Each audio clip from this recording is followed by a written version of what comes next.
May question yung ating, subscriber na kung magkano daw ang separation pay ng isang member ng co-op.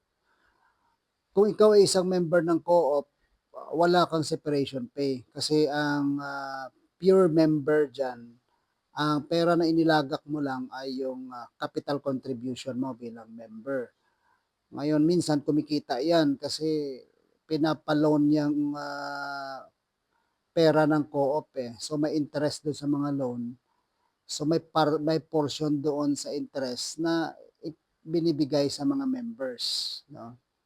So kung meron kang kapital na malaki-laki, ibig sabihin mas malaki ang share contribution mo doon sa income ng kapital. Kapag ikaw ay umalis sa co-op, ibinabalik sa'yo 'yan kasama yung income. Pero may mga tao diyan sa co-op na hindi lang sila member, at the same time empleyado rin sila.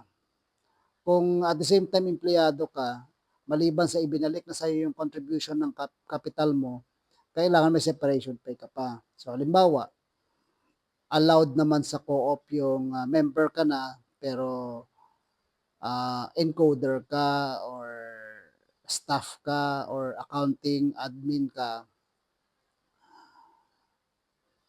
ibabalik na sa'yo yung contribution mo pagka umalis ka, bibigyan ka pa ng separation pay kung ang pag-aalis mo ay dahil sa authorized cause.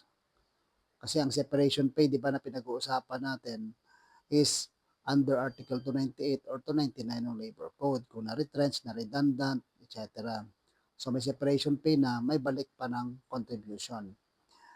May mga members na dinideploy sa mga kumpanya, halimbawa, department store, construction, 'yan. Co-op sila, pero yung mga members nila pinapadala diyan sa mga kumpanya na 'yan na engage in construction. Ito yung mga parang agency ang setup, pero ang kumpanya na sa likod ay isang cooperative, 'no. Supported naman ng batas natin 'yan. So itong mga 'to, members lang ito ng co-op. Hindi rin sila empleyado doon sa kanilang mga kumpanya or principal na dinideployan sa kanila. Ngayon, ang mga ito, minsan may mga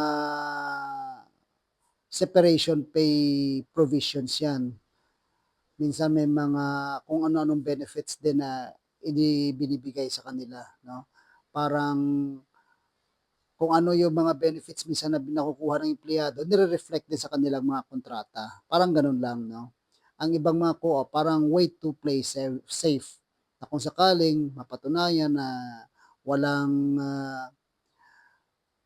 legitimate exercise of, such relationship, eh, iko-consider nila na compliance na yung mga gano'n. So, again, kapagka deployed ka, member ka lang pagdating sa co-op. So, as a rule, wala kang separation pay unless na meron kayong usapan. Maraming salamat for watching and I hope to see you in my next videos.